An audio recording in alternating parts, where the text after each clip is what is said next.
Muy buenas amigos, ¿cómo están? Les saluda como siempre, con mucho gusto su servidor Jaime Hernández, desde este espacio de No Apto para Cínicos en su nueva matriz de Sin Censura. Es parte de este esfuerzo de periodistas independientes para llevarles a ustedes programas de análisis, de reflexión y sobre todo informativos donde nos encargaremos de tratar de separar el grano de la paja y siempre de manera directa, con datos, con reseñas históricas, para que ustedes entiendan esa realidad tan cambiante que vivimos hoy. Bueno, el tema que hoy nos ocupa es la reconquista autoritaria. Cómo la derecha amenaza hoy la democracia en América Latina. Hemos visto cómo en el curso de los últimos meses, partidos de derecha, organizaciones de derecha y sobre todo países que no tendrían que inmiscuirse, pero se inmiscuyen en los asuntos internos de México, han comenzado una embestida contra este gobierno, el gobierno de México, el gobierno de la Cuarta Transformación. Pero antes permítanme hacer un recuento breve de cómo esta derecha que había avanzado, caminado por distintas veredas en América Latina, en Europa y en Estados Unidos, había ido cada quien a lo suyo.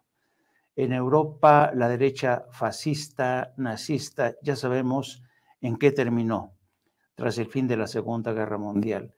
En Estados Unidos, la derecha siempre ha tenido un enemigo común, el comunismo, que según ellos puede instalarse en su patio trasero, América Latina, América Central, México en particular.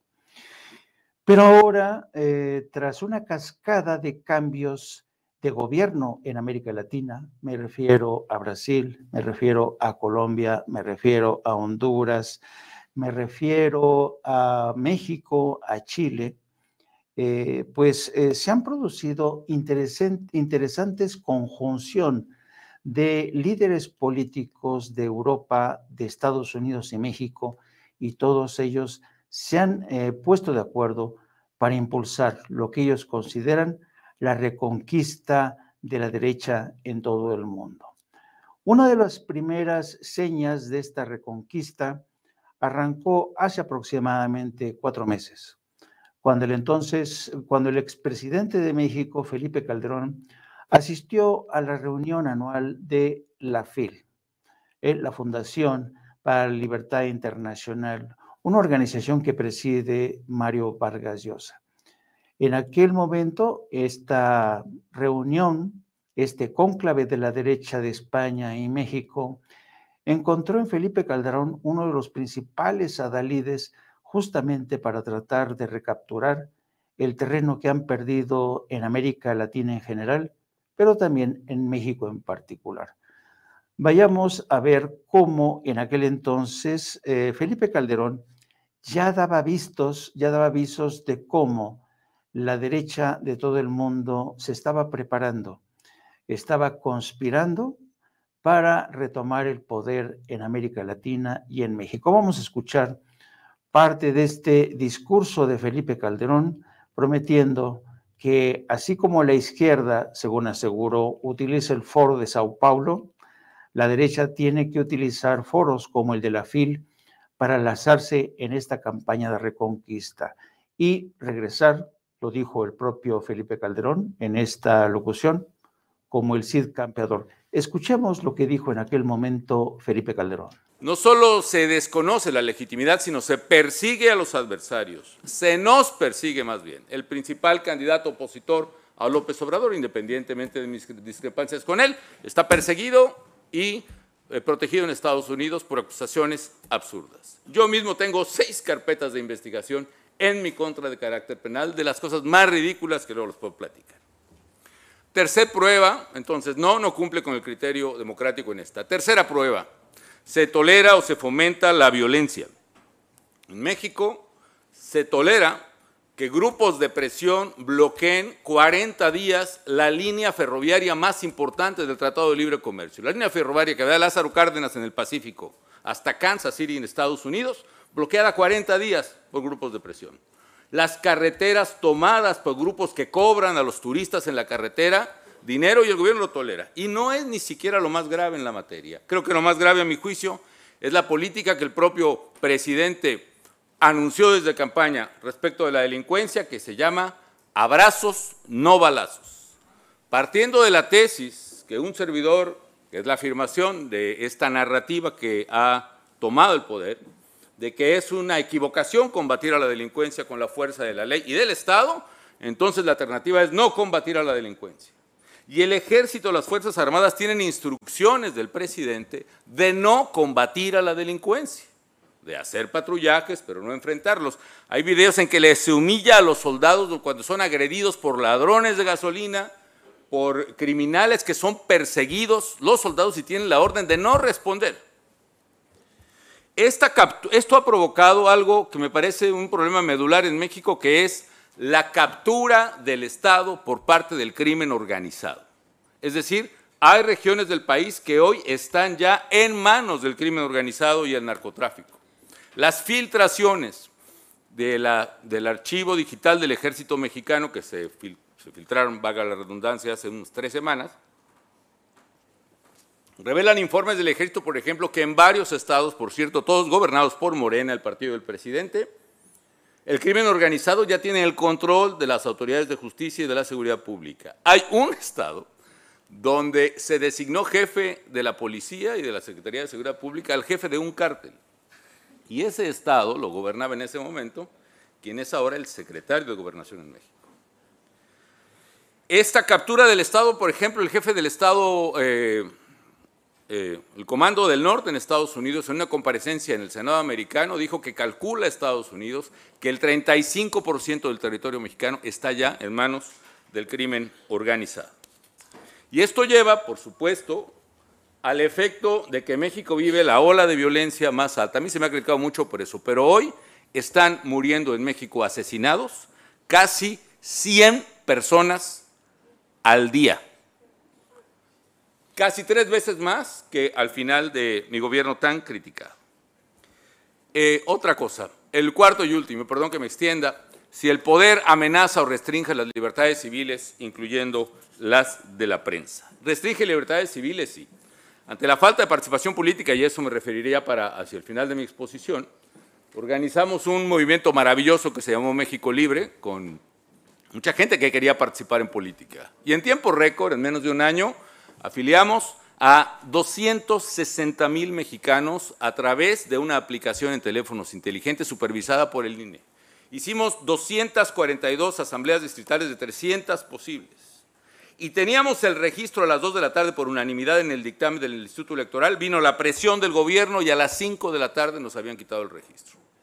Vaya, antes nos hacían fraude electoral, ahora ni siquiera nos dejan participar. Restringe las libertades porque hay un ambiente de linchamiento a quien critica el gobierno. Ejemplos de periodistas que han sido sacados de los medios de comunicación donde participaban: Carlos Loret, que era el áncor estrella de Televisa, fue sacado de Televisa, el propio Víctor Trujillo, en fin, muchos otros. Ahora denuncian desde medios independientes e internet la corrupción del gobierno actual de México, a pesar de que dice que se acabó la corrupción. Han sacado videos del hermano del presidente recibiendo dinero en efectivo, otro video de otro hermano del presidente recibiendo dinero en efectivo, videos de colaboradores recibiendo dinero en efectivo. El periodista, desde la presidencia, ha sido atacado de manera tal que, contra la ley, violando los datos fiscales que son reservados, el presidente mismo publica su ingreso, la casa donde vive y el valor de la casa donde vive. Y este hostigamiento viene a todos quienes discrepan o discrepamos. Por ejemplo, el presidente en sus 3 años y pico de gobierno, ¿saben cuántas veces me ha mencionado? 830 veces. Yo creo que hay, como dije alguna vez, siguiendo una caricatura que le ponía, una película de caricaturas que le ponía a mis hijos cuando era chiquitos, algo anda mal, ¿no? Decía el cochinito en la película de Toy Story, en fin. Hay una cosa ahí que está mal, en fin. Bueno, amigos, termino con una reflexión y una propuesta. Primero, Esta acción de la cual habla brillantemente Moisés Naim, que han citado varias veces, de las 3 Ps, populismo, que como bien dijo el presidente Zedillo, es la propuesta de soluciones fáciles a problemas que no tienen soluciones fáciles, la culpa a los adversarios, la polarización, que es la demonización sin descanso del adversario, y la división del imaginario colectivo en 2 grupos, una élite corrupta y codiciosa y el pueblo sabio y bueno, como él mismo ha definido al pueblo. Y en esa élite corrupta y codiciosa están las minorías que les conviene que estén. Están los ricos contra los pobres, están los españoles contra los indígenas, están los blancos contra los mestizos, están los patrones contra los trabajadores. Y en esa polarización está precisamente la quiebra de México. El tercero, la posverdad. No se trata solo de contar mentiras, sino negar la existencia de una realidad que sí es verificable. Por ejemplo, esto del dinero en efectivo que está en videos. Se acaba de publicar un libro que se llama El Rey del Cash, donde la pareja sentimental del secretario particular del presidente durante muchos años denuncia que durante casi 10 años recibió cada semana maletas de efectivo en la oficina del entonces candidato. Está la confesión del propio presidente que cuando vio un video de eso se dijo, bueno, sí, pero nosotros recibíamos dinero para el movimiento como Miguel Hidalgo y Morelos en la independencia. Es una prueba confesional. En fin, y sin embargo la respuesta ha sido ahora ante este libro apabullante es, no tiene ninguna evidencia de que eso haya ocurrido. O lo que dijo el presidente, ¿saben cuántos mexicanos murieron midiendo lo que se llama el exceso de mortalidad durante la pandemia? Es decir, el número de mexicanos que murieron por encima del promedio de los últimos 3 años, 720,000 mexicanos, la mayor mortalidad en la historia de México, por lo menos en los últimos 200 años, más que en la revolución desde luego. Y sin embargo el presidente dice y su gente que México es un ejemplo para el mundo en el manejo de la pandemia. Es decir, hay una realidad que no existe y la realidad que es demostrable con datos desaparece. Finalmente la propuesta, ¿qué hacer? A mí cuando en la calle me ven, presidente, qué gusto, etcétera, etcétera, ¿qué vas a hacer? ¿No? Haz algo. Digo, no, señora, ¿tú qué vas a hacer? ¿No? Yo ya hice, yo ya le gané, ¿no? Una vez o 2, dicen que le gané 2, no, una. Vamos a hacer. Y lo que necesitamos hacer es participación ciudadana masiva en México y en América Latina, que es la gran ausencia. Nosotros somos culpables de un divorcio brutal entre política y ciudadanía. Y curiosamente, yo le he dicho a mis alumnos, política y ciudadanía son sinónimos. Política viene del griego polis, que significa ciudad, y ciudadanía viene del latín civitas, que significa también ciudad. Política y ciudadanía son características, condiciones de una persona que están separadas, y en esa separación está la tragedia de América Latina y creo que de muchos países. ¿Y qué tenemos que hacer? Tenemos que hacer que los ciudadanos sean políticos. Mi padre decía que la política es tan importante que no podemos dejársela a los políticos. Hay que participar. Y que los políticos entiendan y sean los propios ciudadanos. Y para ello hay varias cosas que hacer. Primero, ahí lo mencionaron los empresarios en la mañana, Nicolás, Dionisio, magníficas exposiciones. La educación, ¿dónde están? La educación, pueden intervenir en educación, hay que formar en política y hay que quitar este prejuicio estúpido, perdón la palabra, de que la gente buena no se mete en política, de que la gente honrada no se mete en política, de que la gente venerable no se mete, tienen que meterse en política con todo, con todo. Y eso implica que cuando eso ocurra tendremos aún una posibilidad, quizá no de detener esta maquinaria de destrucción que está en México y en América Latina, pero sí sostener lo que va a ser una larga marcha en el desierto, a mi manera de ver. Si la política es eso, entonces tenemos varias opciones. Primero, hay que abrir a fuerzas los partidos políticos existentes que se han cerrado. Yo digo que el PAN le pasó la tragedia de los cadeneros. En México, cuando hay un centro nocturno, en mis tiempos eran discotecas, ahora se llaman antros. ¿Quién tiene el poder? El cadenero. Es el que está en la puerta con la cadena. Y él dice quién entra. Y en el PAN, en aquella larga marcha del desierto de 70 años, bajo otro autoritarismo, el esfuerzo era por traer a los mejores y más brillantes al boticario del pueblo, al maestro universitario, al empresario. La mayoría, solo uno de 10 aceptaba, pero con esos fue mejorando la militancia y los candidatos del PAN. Ahora, sin embargo, cierran la puerta a los ciudadanos. ¿Por qué? Porque llegamos al poder, cerraron la puerta y no entran los mejores y más brillantes, entran los peores, los que pueden dominar, que tienen una calidad moral menor cada vez. Por eso hay una bajamarea cultural y de liderazgo personal, liderazgo social, liderazgo político, liderazgo ético de los dirigentes y candidatos del PAN y de todos los partidos. Tienen que abrirse las puertas. Y por eso propongo que haya una apertura, que los partidos PAN, PRI, PRD, MC, simultáneamente se pongan de acuerdo para abrir el mismo día y organizado por el INE las puertas de sus partidos. Que el que quiera se considera centro izquierda, que vaya al PRD, el que es centro derecha, que vaya al PAN, y el que es MC, que vaya hasta el PRI, que abra, hasta Morena.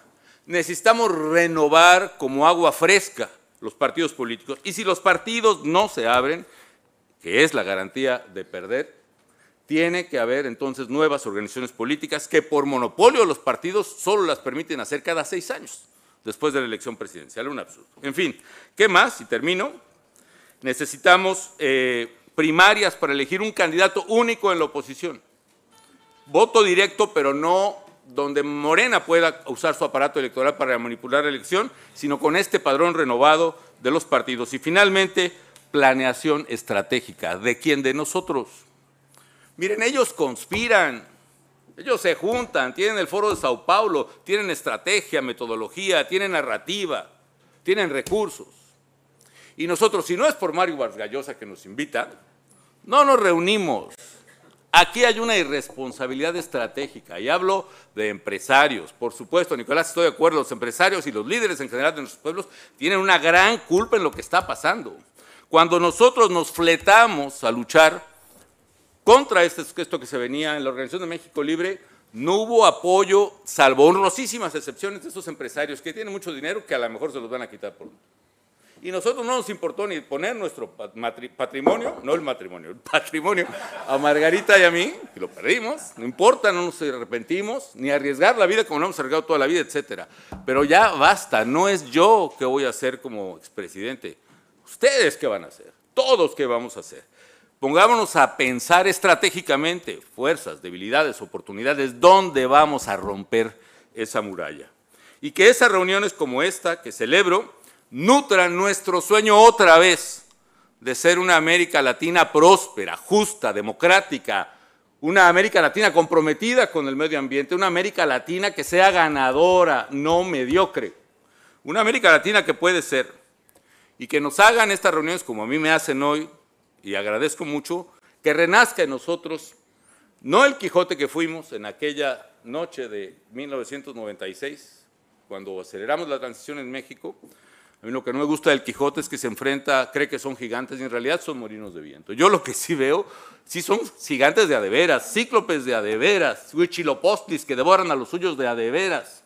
Que sea mejor y que volvamos a ser y que renazca en nosotros aquel Cid campeador que ganaba batallas contra enemigos reales y que incluso las ganaba después de muerto. Muchísimas gracias. Habría que recordar que en la década de los 60 América Latina estuvo prácticamente asediada por dictaduras militares, todas ellas con la bendición de Estados Unidos. ¿Quién puede olvidar el golpe de Estado perpetrado con Salvador Allende, con la bendición de Henry Kissinger, el entonces secretario de Estado durante la presidencia de Richard Nixon? ¿Cuál era el objetivo de este golpe de Estado? Pues evidentemente el cobre. Todas aquellas materias primas que Estados Unidos consideraban como suyas. De ahí fue que Estados Unidos, Washington, impulsó y protegió a estas dictaduras. La abominable Operación Cóndor, que fue una de las operaciones militares en toda Sudamérica, me refiero a Brasil, a Argentina, Uruguay, Chile, Paraguay, Bolivia. Todos estos países trabajaron de forma conjunta para perseguir y exterminar a líderes de izquierda. Algunos de ellos, por cierto, consiguieron escapar y encontraron en México refugio seguro. Pero de eso ya hace casi ya 60, 70 años.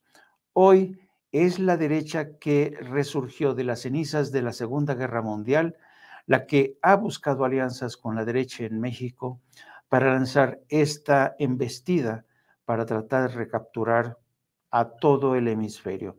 Vamos a constatar cómo hay esta misión, esta reconquista. Hace poco, México se convirtió en sede de la CEPAC. CEPAC el año pasado se reunió, que es un grupo, una organización que reúne a múltiples dirigentes de la extrema derecha, del partido Vox de España, y en este foro todos ellos insistieron en la necesidad de terminar con esta oleada de socialismo y comunismo que está destruyendo las democracias en América Latina. Vamos a ver una entrevista que le realizaron a Hermann Tertsch. Es diputado de Vox, pero también es europarlamentario. Hermann Tertsch, habría que decirlo, es hijo del señor Tertsch, Eckhard Tertsch, un prominente nazi que trabajó al lado de Adolfo Hitler. El padre de Hermann Tertsch, poco después de huir de Alemania, se instaló en España, donde trabajó en la creación y sobre todo en la maquinación, en la manipulación de medios españoles a favor de la derecha y de ideas nazistas. Su hijo, Hermann Tertsch, acudió precisamente a esta reunión de la CEPAC México 2022 y aquí vemos cómo en estas palabras Hermann Tertsch plasma el objetivo de la derecha europea en Europa y en América Latina. Vamos con ese video. ¿Cómo explicas que haya resucitado el muerto? Todo el mundo pensaba que el comunismo en América había caído. Acuérdate del famoso libro del Manual del Perfecto Idiota Latinoamericano, que luego tuvieron que decir el idiota ha vuelto, ¿no? ¿Qué ha pasado, Germán? ¿Se han dormido las fuerzas conservadoras? Las fuerzas conservadoras se han dormido en todo el mundo, en todo el mundo. En realidad llevamos 60 años, yo diría. Nos vamos al Concilio Vaticano II o nos vamos al 68, al mayo del 68. Pues ahí tienen cómo la derecha española, como la derecha europea, ha buscado incrustarse en el discurso político de México, con el fin de recortar y de alguna manera entorpecer la política de transformación que ha impulsado Andrés Manuel López Obrador. Estos aliados de la derecha en Europa también han encontrado eco en Estados Unidos, pero detengámonos un momento en Europa, porque hace no mucho, hace casi un año, ustedes recordarán que algunos eurodiputados del Parlamento Europeo lanzaron duras críticas contra el gobierno de México. ¿De qué se le podía criticar al gobierno de México? En opinión de los eurodiputados, porque México no había conseguido disminuir la violencia que nos aqueja desde que Felipe Calderón decidió desatar una guerra cruel, despiadada. Bueno, una de las víctimas colaterales que tenemos desde aquel entonces son los periodistas. Pero en esta ocasión el Parlamento Europeo eligió el tema de los periodistas asesinados para arremeter contra el gobierno del presidente Andrés Manuel López Obrador. ¿Y quién hizo esta denuncia?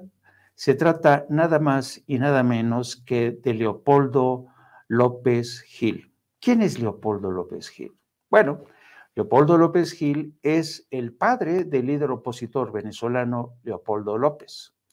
Leopoldo López Gil fue fichado por el Partido Popular Español y con el fin de llevar la agenda del avance del socialismo y el comunismo en América Latina al Parlamento Europeo. Leopoldo Gil se ha convertido en el principal interlocutor de la derecha, de la extrema derecha europea en el Parlamento Europeo, para arremeter contra los gobiernos de Venezuela, de México, de Cuba, y todo esto en coordinación con las políticas de Estados Unidos, que sabemos que mantiene políticas de bloqueo y discriminación contra Cuba y Venezuela. Bueno, fue Leopoldo López precisamente el primero en aprovechar el tema de los periodistas asesinados en México, un tema realmente que lastima a toda nuestra profesión, pero que Leopoldo López y la extrema derecha europea quiso utilizar con el fin de desacreditar al gobierno de Andrés Manuel López Obrador. ¿Cuál ha sido la reacción hasta ahora del gobierno de México? Andrés Manuel López Obrador ha callado, se ha mantenido inasequible al desaliento, ha ignorado estas acusaciones. El presidente no ha querido desoír estas patrañas, estas acusaciones. De hecho, el presidente de México ha considerado que esta es una campaña de calumnias y difamaciones orquestada no desde el Parlamento Europeo en sí, sino desde un ala, desde una corriente de la extrema derecha que representan precisamente personajes como Leopoldo López Gil y Germán Terz. El presidente se refirió precisamente a este tipo de manipulación de la retórica de la extrema derecha europea para señalar a México como un gobierno incapaz de respetar los derechos humanos, de salvaguardar la integridad y la seguridad, no solamente de los ciudadanos, sino sobre todo de los periodistas. En una habitual conferencia de prensa mañanera que se ha convertido en el principal foro para responder a este tipo de acusaciones o difamaciones que llegan lo mismo desde foros internacionales que desde medios de comunicación, periódicos extranjeros y líderes políticos domésticos. El presidente no ha desaprovechado nunca este momento, este instrumento, esta herramienta de la mañanera para responderle a estas gentes. Y esta fue la respuesta que el presidente dio cuando miembros de la extrema derecha en el Parlamento Europeo lo acusaron de no proteger la vida de los periodistas en México. Gracias, presidente. Benito Jiménez, de Reforma. Sobre el tema, primero, el tema diplomático, este comunicado emitido anoche al Parlamento Europeo, con estas descalificaciones, primero, si nos puede plantear este tema, por favor, presidente. Bueno, pues se fijó una postura por parte del gobierno de México ante una resolución calumniosa del Parlamento Europeo. A veces se puede pensar que solo aquí antes era costumbre el que los legisladores votaran sin leer, sin informarse, por consigna. Pero ahora nos estamos enterando de que esto sucede en todo el mundo.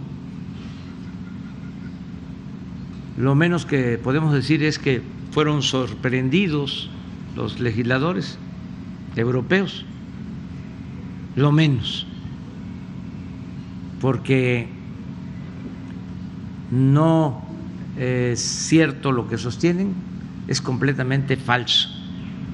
Pero esta andanada de ataques, amigos, no solamente se circunscriben a foros como el Parlamento Europeo, incluso como partidos políticos u organizaciones como la Fundación para la Libertad que encabezó Mario Vargas Llosa desde España.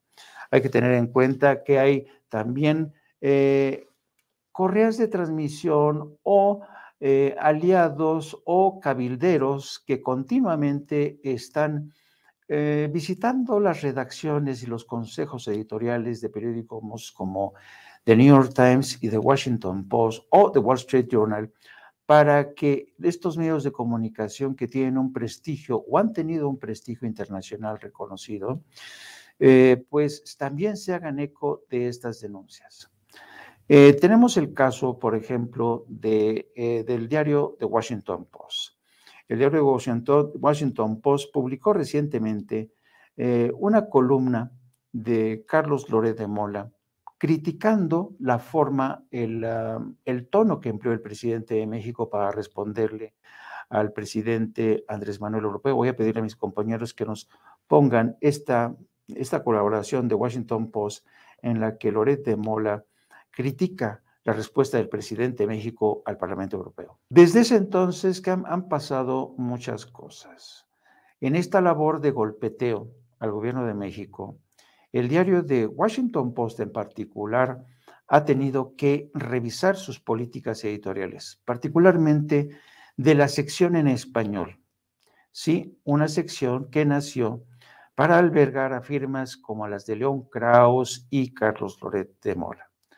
Tras la salida del director del Washington Post, Martin Baron, que ha sido uno de los mejores periodistas quizá que ha tenido el Washington Post desde Ben Bradley, la salida de Martí Barón de la dirección del Washington Post marcó un cambio. El propósito de Martí Barón era convertir a The Washington Post en un periódico global y de ahí su interés de tener una sección en español. Pero ¿qué pasó? Esa sección editorial de opinión de Washington Post traía muchas críticas sobre el contenido. Y tras el cambio de dirección de Martí Barón, el nuevo jefe editorial canceló la sección en español del Washington Post, Carlos Loret de Mola o León Krauss, entre otros, por considerar que el periódico no estaba seguro de si acaso el contenido de esa sección en español estaba a la altura del periodismo que practica el Washington Post. Es cierto, Carlos Loret de Mola, León Krauss han visto cómo se ha cancelado esa tribuna tan prestigiada como el diario de Washington Post, pero esto no ha sido óbice para que otros medios como The Wall Street Journal y a veces también el New York Times se sumen a esta andanada de ataques contra un gobierno que desde la óptica de los consejos editoriales representa un gobierno de izquierda, un gobierno que podría representar una amenaza, sobre todo para el American Way of Life y su influencia en América Latina. Así es que esta derecha es como una cabeza de hidras, es como una cabeza de hidra que se esparce desde partidos de extrema derecha en el Parlamento Europeo, organizaciones adláteres, medios de comunicación en Europa, Estados Unidos, incluso aquí en México. ¿Alguien puede negar que la política editorial del Reforma, del Universal, del Financiero, del Heraldo y otros realmente van a contrapelo de la Cuarta Transformación? Y es precisamente en este punto que me quiero detener un poco. Los medios de comunicación y algunos políticos incluso hoy prácticamente cabalgan a lomos de esta extrema derecha, se han sumado a esta campaña. Y una campaña que, por cierto, se caracteriza por su intolerancia. La derecha, como sabemos, siempre ha sido y lo será autoritaria, antidemocrática, mostrenca, irascible, alérgica a la democracia participativa, alérgica a la igualdad social y económica. Bueno, pues la extrema derecha y la derecha en general han encontrado a figuras, han cooptado figuras que se han sumado a las campañas perpetradas desde toda esta constelación de organizaciones, partidos políticos, ONGs, medios de comunicación. Ahora han saltado a la palestra líderes políticos, o bueno, mejor dicho, figuras políticas que han hecho de la denostación, del insulto, de la blasfemia, realmente su principal arma. Han llegado a la reconquista de la derecha a golpe de insulto, a golpe de amenaza, a golpe incluso de elaboración de listas negras, como lo ha señalado el señor Claudio X González, quien ha prometido que en México ya se está elaborando una lista negra de periodistas, de intelectuales, de activistas, para ponerlos en una lista negra, porque el día que regrese la derecha, esta gente va a quedar prácticamente olvidada. Se les va a decretar posiblemente su muerte política, su muerte mediática o su muerte física. Pero uno de los representantes más interesantes ha sido, por ejemplo, esta experiodista que ahora brega con credencial de senadora por el Partido Acción Nacional, a pesar de que fue electa por Morena, bajo el liderazgo del presidente Andrés Manuel López Obrador. Me refiero a Lili Téllez, una mujer que ha llegado al extremo incluso de pedir el encarcelamiento de Andrés Manuel López Obrador el día que deje el poder. Escuchemos esta serie de amenazas de Lili Téllez, de cómo se atreve a pedir el encarcelamiento, lo desea con toda su alma. Vamos a ver. Dios me dé vida para verte en la cárcel, Andrés Manuel López Obrador. Y Dios te dé vida, Andrés Manuel López Obrador, para que pases muchos años en la cárcel. Pues todo este asalto de la derecha, de la derechona, pues ha tenido también más recientemente a un protagonista de excepción. Me refiero al Congreso de Estados Unidos, o mejor dicho, a algunos de sus representantes, que a raíz del secuestro de 4 ciudadanos en el estado de Tamaulipas, han redoblado sus esfuerzos para que a México se le considere como el patio de organizaciones terroristas como el narcotráfico. ¿Quiénes han estado detrás de esta campaña? Pues evidentemente miembros prominentes del Partido Republicano, como el senador por Carolina del Norte, Lindsey Graham, quien forma parte del subcomité de defensa del Senado, pero también forma parte del Comité de Supervisión Gubernamental, uno de los más poderosos que hay dentro del grupo de comisiones. Son los que se encargan de prácticamente fiscalizar todas y cada una de las acciones del gobierno de Joe Biden. Ha sido Lindsey Graham precisamente el que se ha distinguido por lanzar esta campaña para declarar a los cárteles de la droga en México como narcoterroristas. ¿Qué fin tendría esto? ¿Cuál es el propósito de esta petición, de esta iniciativa de Lindsey Graham, que respaldan, entre otros, el congresista también republicano, el señor Crenshaw? Pues básicamente concederle a Estados Unidos una herramienta de intervención para que Estados Unidos vuelva a intervenir, o mejor dicho, porque Estados Unidos ya ha intervenido dentro de México y lo hicieron durante la presidencia de Felipe Calderón. Y esta realidad está ahí bajo la presidencia de Calderón. Hubo una serie de operaciones encubiertas no informadas al Congreso de México. Y Lindsey Graham quiere ir más allá de esta presencia de la DEA, sobre todo de la Agencia Antinarcóticos, en operaciones conjuntas con la Guardia Nacional y las Fuerzas Armadas de México. Pero la pregunta es, ¿realmente la derecha en México y en todo el mundo está preparada para regresar? ¿Los ciudadanos ya creen que es necesario el retorno a esa derecha? Todas las encuestas, todas las medidas, todos los barómetros indican que todavía no llega ese momento. Bien es cierto que la política se rige bajo el principio del péndulo, ese péndulo que va de derecha a izquierda continuamente. ¿Ha llegado el momento en el que el péndulo vuelva a girar hacia la derecha? Todos los estudios, todos los informes de organizaciones internacionales, todos los estudios económicos señalan que todavía no ha llegado el tiempo. ¿Por qué? Porque los niveles de empobrecimiento, el techo de la desigualdad que se alcanzó bajo gobiernos de derecha con un modelo económico neoliberal que solamente enriqueció a unos pocos, mientras que empobreció a millones, señalan que todavía no es tiempo para un retorno de la derecha. Una derecha acostumbrada a los privilegios, una oligarquía que sigue suspirando por su retorno al poder.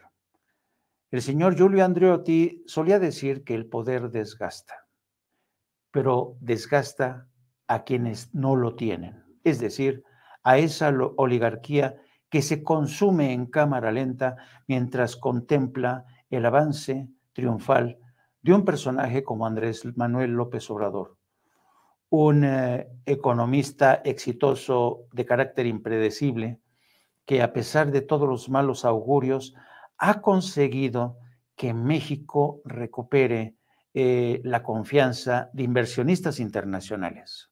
México tiene hoy uno de los índices de confianza más elevados en el mundo.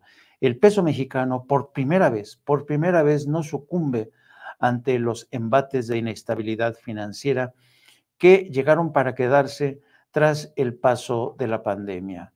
Estados Unidos ya no se convierte en nuestro principal factor de riesgo.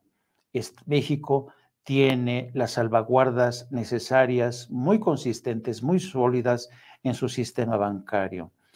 La creación de empleos ha tocado niveles récord y todavía ciertamente hay asignaturas pendientes como la lucha contra la violencia, contra estos cárteles de la droga que surgieron, que se multiplicaron desde que Felipe Calderón decidió desatar una guerra irresponsable en México. Por tanto, la derecha va a seguir batallando, va a seguir atacando por todos los medios, sobre todo medios de comunicación convencionales, para tratar de vender la narrativa de que la izquierda que representa o el gobierno que representa Andrés Manuel López Obrador ha fracasado miserablemente.